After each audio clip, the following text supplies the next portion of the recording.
Last spring, while adapting to these pandemic-related challenges and loss of loved ones, we were faced with very real and very personal housing crisis when given our rental property's intent to sell and a 45-day notice to vacate.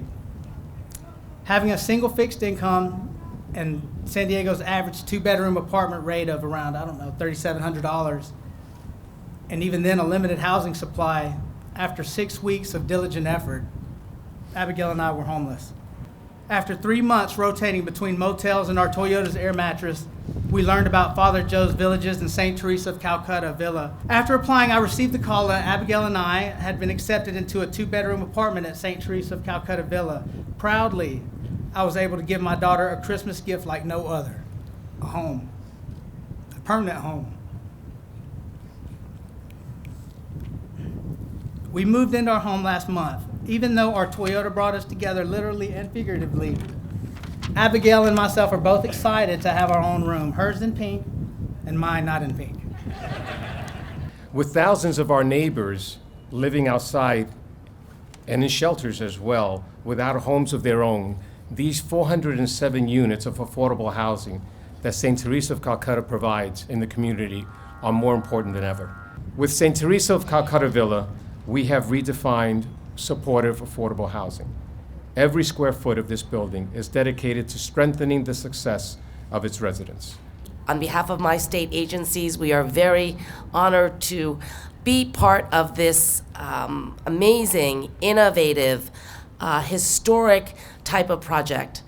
I want to thank the voters back in 2016 for voting for the No Place Like Home initiative. That's a $2 billion bond that is going to build housing for those who are homeless or formerly homeless or at the verge of being homeless. My office has overseen that program, and we've issued about $1.6 billion for such projects like this. Housing ends homelessness.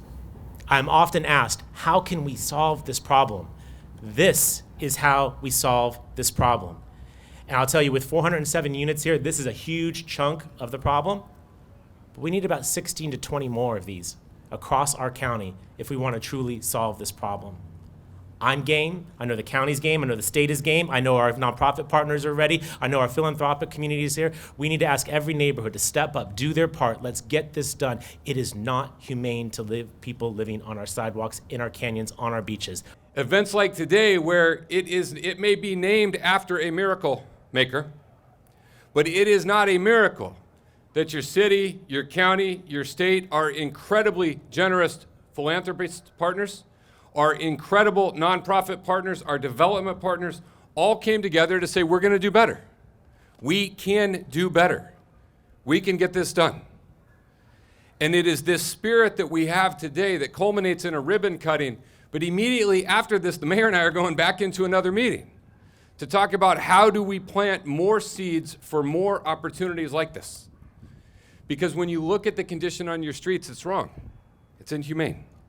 The root cause of it remains poverty, and we have to tackle that root cause of poverty in our society. People who don't make enough money, housing that costs too much. $115 million in multifamily housing revenue bonds issued by the city under the leadership of Council President Shawnilo Rivera, which is the major part of the funding that went into this program. In addition to the numbers that you heard from previous speakers, another $9 million in the City of San Diego's Affordable Housing Fund, and $2.5 million awarded by the Housing Commission from U.S. Department of Housing and Urban Development funding went to this property as well to do the gap financing to make it all come together. Piggybacked onto that is 270 vouchers, which will help to do the extra subsidies for the homeless folks, formerly homeless folks who will be living in this property. So you've got a lot of sources of money coming in to make this miracle work. And the money is what makes it work on a practical standpoint. And for that, we have the U.S. Department of Housing and Urban Development, our federal friends to thank, for the housing programs that we could not do without. HCD, Housing and Community Development, my department, we are thrilled to partner on this, and we provided through 4 funding streams that I want to tell you just a little bit about. $53 million, which we know was only part of the tremendous donations that came from the community, residents, and other partners. A fundamental part of HCD's mission is to ensure that households have a secure roof over their head, but that's simply not enough. We need to find safe communities where everyone can thrive and families have a place to care for themselves. We must also ensure that there's access to amenities, open space, services, transportation, and this place is a model for the rest of the state. Financing for affordable housing has its challenges.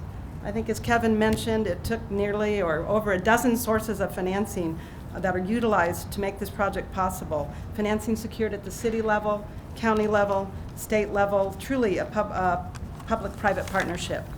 We're very grateful to the many supporters and stakeholders represented by the speakers here today who have contributed to the success of this project, whose leadership has made the financial resources available to this project.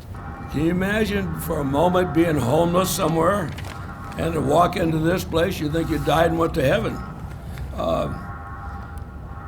I think it says everything. The building says everything as you walk through it.